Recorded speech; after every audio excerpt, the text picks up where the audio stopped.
Hello, and welcome to another session of the world's 100 greatest books from IntelliQuest. In the 19th century, many women writers had to write under assumed male names to get their works published. Most of them received little or no recognition for their work. This was true for Charlotte Bronte, the author of Jane Eyre, the novel we are featuring in this session. Charlotte was the third daughter of the Reverend Patrick Brontë, a minister of the Church of England from County Down, Ireland, and Maria Branwell Bronte. When Charlotte was 5, her mother died of cancer, leaving 6 children to be cared for by their strict spinster Aunt Bess and their financially struggling father. In an attempt to educate his daughters, Reverend Bronte sent the 4 oldest sisters to the Clergy Daughters School at Cowan Bridge, where their tuition was supplemented by donations. But the horrible living conditions at the school caused the death of the 2 elder daughters, Maria and Elizabeth, from tuberculosis. As a result, Mr. Bronte brought Charlotte and Emily, her next youngest sister, home where their Aunt Bess taught Charlotte, Emily, and their youngest sister Anne. Their only brother, Branwell, was taught by his father. For 6 years this arrangement worked well, but when Mr. Bronte nearly died from a lung disorder, he decided to enroll his children in a school so they could learn to support themselves if he died. In January 1831, Charlotte entered Roe Head School in Muirfield, some 20 miles from her home at Haworth. The school was pleasant and challenging and was based on respect for the student. While at Roe Head School, Charlotte developed a lasting friendship with a girl named Ellen Nussey, who preserved more than 400 of her letters and assisted biographers after Charlotte's death. Charlotte was short, thin, and wore old-fashioned clothes, which didn't make her an immediate hit at the school. But her academic achievements and winning personality soon made her popular with the other girls, and by the end of the first term Charlotte had earned 3 prizes for scholarship. In 1 year she had completed all the classes at Roe Head. She was offered a teaching position at the school, but elected to return home. From 1832 to 1836, Charlotte busied herself with tutoring her sisters. Later she taught at Roe Head and served as a governess. Charlotte also rejected offers of marriage from 2 local clergymen during this period. Hoping to someday open her own school at Haworth, Charlotte, at age 26, went to Brussels, Belgium, to improve her foreign language skills. There she formed a one-sided romantic attachment to the headmaster, who was married. She wrote him many love letters, but he did not respond. She was also upset by her brother's lack of success. After failing at writing, art, and teaching, he became a drug and alcohol addict and lived what is described as an immoral life. In 1846, the 3 sisters, Charlotte, Emily, and Anne, using the masculine names Currer, Ellis, and Acton Bell, published a collection of poems with their own money. Next, they each decided to write a novel. Anne's Agnes Grey and Emily's Wuthering Heights immediately found publishers, but Charlotte's The Professor was rejected. Undaunted, she wrote her second novel, Jane Eyre. Jane Eyre was extremely popular and won much critical acclaim. The sisters' success generated considerable curiosity about the Bells. In addition to the notoriety, Charlotte earned the tidy sum of £300. Her happiness, however, was tempered when her brother died of consumption in 1848, and Emily and Anne died soon afterward. Charlotte was working on Shirley, her second successful novel, but her sadness affected her work. She traveled to London and sought comfort from her editors. She also formed friendships with some of the greatest writers of the time, including William Makepeace Thackeray. Charlotte, who died in 1855 at age 39, was beset by illness the last 4 years of her life. Despite a liver infection, Charlotte completed her 3rd successful novel, Villette, and in 1854 she was married to the Reverend Arthur Bell Nichols. Her father did not approve of the marriage and did not attend the ceremony. Soon thereafter she died of tuberculosis, complicated by her pregnancy. Jane Eyre is in many ways Charlotte's own story. It is a personal and private story about an orphan girl who faced many of the same struggles that Charlotte faced during her life. Jane Eyre starts her life as an unwanted child in the home of her aunt, Sarah Reed, who has taken her in only because of a deathbed wish of her husband, Jane's uncle. Sarah has 3 children of her own, John, Eliza, and Georgiana Reed, whom she favors at the expense of Jane. The story begins when Jane is 10.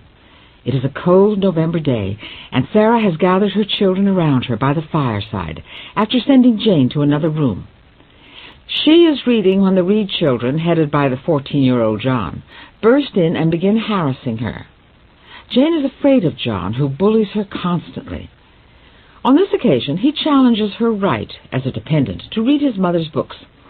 He grabs the book she is reading and throws it at her, hitting her so hard that she falls, striking her head against a door. When John tries to hit Jane again, she fights back. John responds by calling the servants and telling them that Jane has attacked him. Of course, John's version of the story is believed, and Jane is sent to the Red Room, a lonely place which has been left untouched since her uncle died there 9 years before. Jane screams in terror, but her aunt refuses to allow her to leave the room. Finally, she lapses into unconsciousness. When Jane awakes, she finds herself looking into the face of Dr. Lloyd, a kindly man. Dr. Lloyd, realizing that Jane was unwanted in the household, recommends to Mrs. Reed that she send Jane off to school. And after a few more horrible months, including a Christmas season during which she is totally ignored by the family, Jane is called to the breakfast room to meet with Mr. Brocklehurst, described as a tall, black pillar of a man, with a grim face and sanctimonious manner. Mr. Brocklehurst, the principal of Lowood School, has been told by Mrs. Reed that Jane is a troublemaker. Mr. Brocklehurst proceeds to interview Jane on her views about sin, hell, and the Bible. She is disagreeable, finally telling Brocklehurst that the Psalms are uninteresting. At Mrs. Reed's insistence, Brocklehurst reluctantly agrees to accept Jane at Lowood. The experience wears on her, and the next time she is alone with Mrs. Reed, she tells her what she thinks of her, and threatens to tell everyone in Lowood what an ogre she is. Mrs. Reed, taken aback by Jane's brashness, leaves the room, speechless. For the first time in her life, Jane feels powerful and important. She has not only refused to back down from Brocklehurst, but her aunt as well. 4 days later, on January 19th, Jane leaves for school. Bessie, one of the servants who has befriended her in the past, is the only person to see her off. After a 50-mile journey, Jane arrives at Lowood, which turns out to be a school for orphans that is supported by donations. The quality of the food is poor, and the staff ranges from the kind Mrs. Temple to the cruel Mrs. Scatcherd, who punishes Helen Burns, an older girl whom Jane has just met, by making her stand in the center of the room.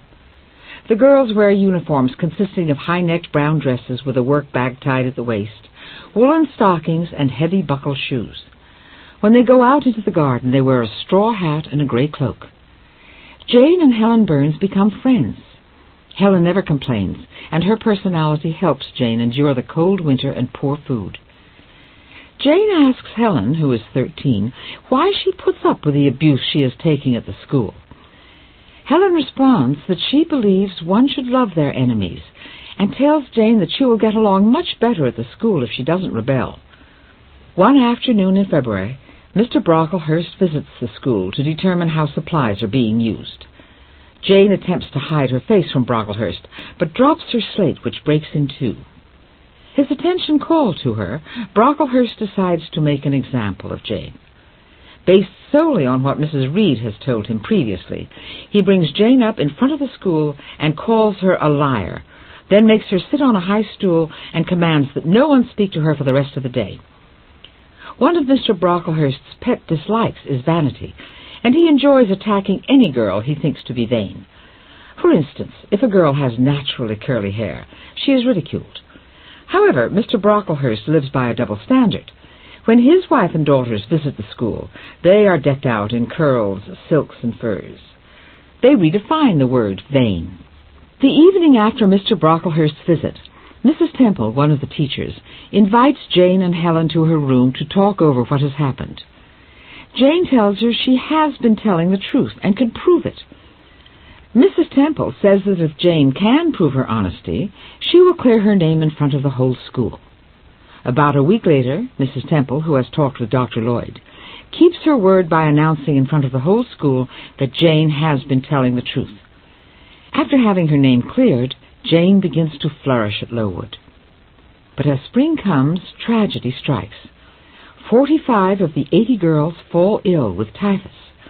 Hearing that Helen is seriously ill, Jane goes to be with her and falls asleep.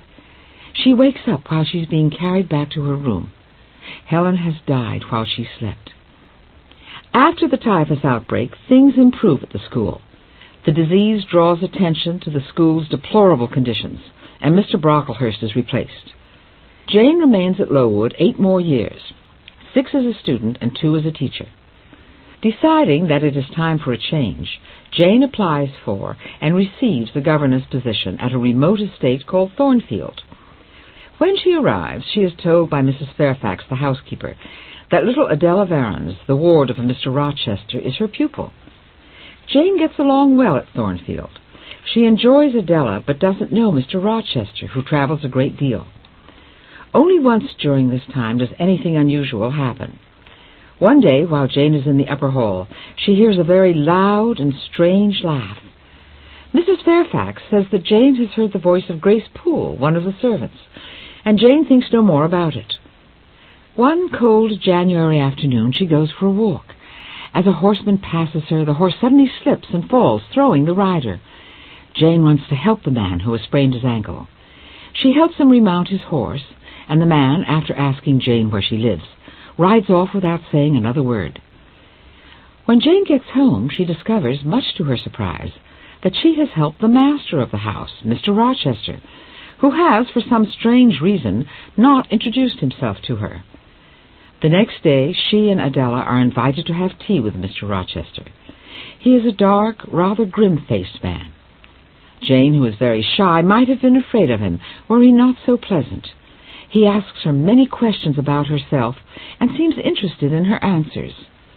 After the tea, Jane doesn't see much of Mr. Rochester until one afternoon he tells her Adela's story.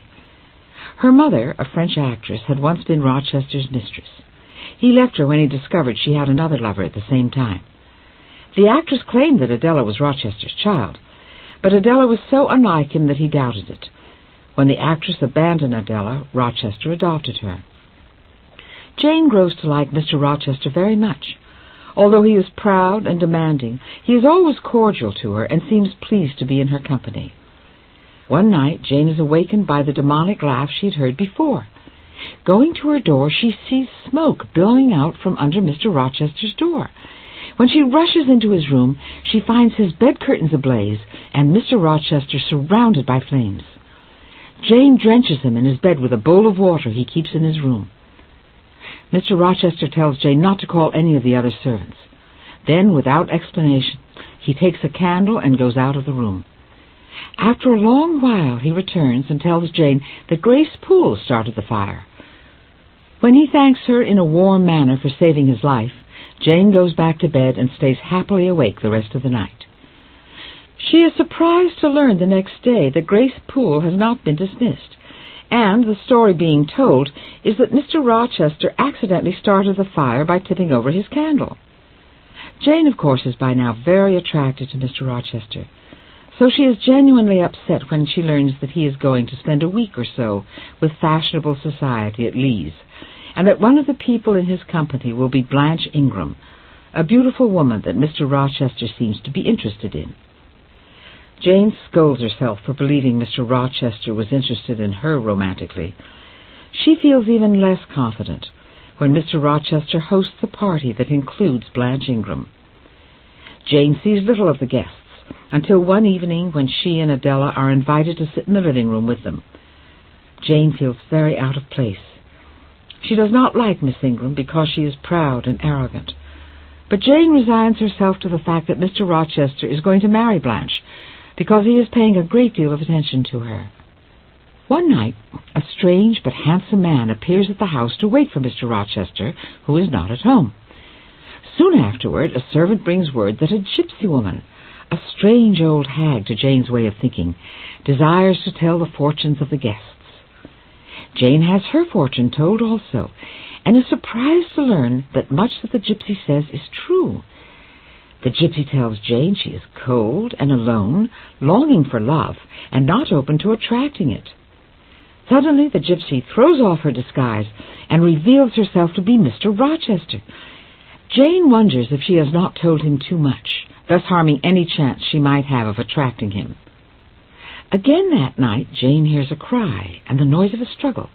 The guests rush out into the hall to see what has happened. But Mr. Rochester tells them not to worry. A servant has had a nightmare. He sends them all back to bed. After the house quiets, Mr. Rochester comes to Jane's room. He takes her to a chamber where a Mr. Mason lies with wounds in his arm and shoulder. Blood trickles from one of the wounds, and the man's face is white. Mr. Rochester asks Jane to take care of Mr. Mason while he goes to find a doctor. After the doctor has attended to Mr. Mason's wounds, Mr. Rochester quietly spirits Mr. Mason down the back stairs and away from the house. As he goes away, Mr. Mason cries out, "Let her be taken care of. Let her be treated tenderly." Again Mr. Rochester thanks Jane for her help and blames Grace Poole for the trouble. He tells the guests that Mr. Mason has been called away unexpectedly and had to leave without saying goodbye. Soon afterward, Jane receives word from her aunt's maid Bessie that John Reed, her nemesis, has made a total disaster of his life and has committed suicide. The letter also tells Jane that her aunt is seriously ill. She gets permission from Mr. Rochester to visit her aunt, and when she arrives, she finds Mrs. Reed's daughters totally unconcerned about her illness. Georgiana is fussing about the party she is missing by having to be at her mother's bedside, and Eliza is focusing her efforts on embroidering an altar cloth. Mrs. Reed has said that she wants to tell Jane something, but it takes several days before she is well enough to speak. At first, Mrs. Reed apologizes for the harm she has done Jane. Then she tells her of a letter she received from an uncle of Jane's on her mother's side. The letter, which says that the uncle is living in Madeira and has accumulated a small fortune, asks that Jane come to visit him. But because Mrs. Reed hated Jane and was afraid that the uncle would bestow an inheritance upon her, she wrote and told the uncle that Jane had died in the typhus epidemic at Lowood. Jane tells her aunt she can't forgive her for what she has done. Mrs. Reed dies soon afterward, and no one, including her daughters, weeps. When Jane returns to Thornfield, Mr. Rochester seems extremely glad to see her. He is kinder to her than ever, and one day, to her overwhelming surprise, he asks her to marry him. When Jane accepts him, Mr. Rochester seems pleased and excited. Then he mutters some words to himself that Jane does not understand. "It will atone. It will atone." The wedding is set for a month from the day Mr. Rochester proposed. Jane busies herself buying some simple clothes for her trousseau. She writes to her uncle in Madeira and tells him that she is indeed alive and that she is going to marry Mr. Rochester. A few nights before the wedding, Jane suffers what she at first thinks is a bad dream. A strange woman, tall and dark, comes into her room and looks at the new clothes hanging in her wardrobe. Then she takes Jane's wedding veil from its place and throws it over her head. The woman has a savage, discolored face that appears ghastly as she removes the veil from her head, rips it in half, throws it to the floor, and stamps on the pieces. Then she casts an evil look at Jane, who faints. The next morning, when Jane wakes, she sees with horror that what happened was not a dream. There, on the floor, lies the veil, ripped into 2 pieces. When confronted with the story, Mr. Rochester says that the woman must have been Grace Poole, and that when he and Jane are married a year and a day, he will explain to her why he allows Grace Poole to remain at the house. The wedding party starts for the church early the next morning. As the party takes its place at the altar rail, the clergyman, as is the custom, asks those assembled to speak if they know of any reason why this marriage should not take place. Shockingly, a voice cries out, "I declare the existence of an impediment. Mr. Rochester has a wife now living." Mr. Mason, the man Jane had helped care for at Thornfield, steps forward. He says that Mr. Rochester had married his sister 15 years ago, and that now she is a lunatic confined in Mr. Rochester's home. Mr. Rochester admits all. He says that he married Bertha Mason, who went completely mad after the marriage. For all these years he was tied to her. Now, feeling cheated of life, he decided to marry Jane, with whom he had fallen in love. Mr. Rochester then takes the wedding party to see his wife, who is under the care of Grace Poole, and who has been responsible for all the acts attributed to Grace. Jane and the rest of the party cannot help but feel compassion for Mr. Rochester when they see the struggling, bloated maniac who is his wife. Mr. Mason found out about the impending marriage because he was a friend of Jane's uncle in Madeira, who had mentioned the marriage to Mason after receiving Jane's letter. Jane, not surprisingly, is devastated. Her chance for happiness with Mr. Rochester is now dead. And when he has the audacity to propose to Jane that she live with him as his mistress, it is the last straw. Although she loves Rochester dearly, she gathers her things and quietly leaves Thornfield Hall early the next morning. Jane has just 30 shillings, which she uses to get as far away from Thornfield Hall as possible. After running out of money, she wanders for several days and nights. She is unable to find work and too proud to beg. Finally, weary and starving, she knocks at the door of a little cottage. Seeing her wretched condition, the servant is unwilling to admit her, but just as she is turning away, the master of the house, a clergyman, invites her in, and he and his sisters care for her. The man, Mr. St. John Rivers, and his sisters, Diana and Mary, nurse Jane until her health returns. Jane does not tell them her real name. She tells them much of her story, but does not reveal where she has been living. Jane enjoys her stay at Moor House, Rivers' home. She finds out that Mr. Rivers is determined to be a missionary, which saddens his sisters, who wish to keep the happy family together.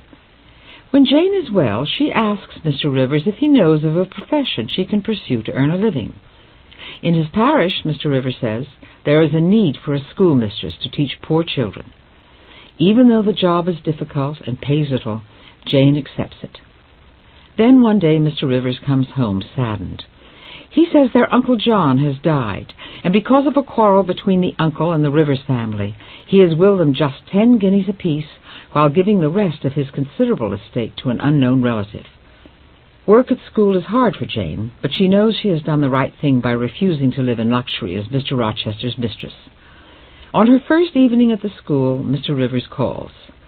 As he and Jane talk, a lovely young girl approaches. Mr. Rivers introduces her as Miss Oliver, an heiress who is interested in the school. It is obvious to Jane that Mr. Rivers is very taken by Miss Oliver's beauty, even though he tries not to show it. She finds out later that he does love Miss Oliver, but feels he must sacrifice his love for his mission. One day Mr. Rivers comes to Jane with the news that he has discovered her real name. He has found a scrap of paper on which she has written Jane Eyre. Mr. Rivers tells Jane that his full name is St. John Eyre Rivers, and that they are related. And then he tells Jane that she has inherited £20,000 from the uncle who has just died. Jane, who feels grateful for what the Rivers have done for her, immediately divides the £20,000 among the 4 of them. As the holidays approach, Jane is happy, but the situation changes when Mr. Rivers suddenly asks her to marry him. He believes that she can help him with his work, and wants her to go with him to India on his mission.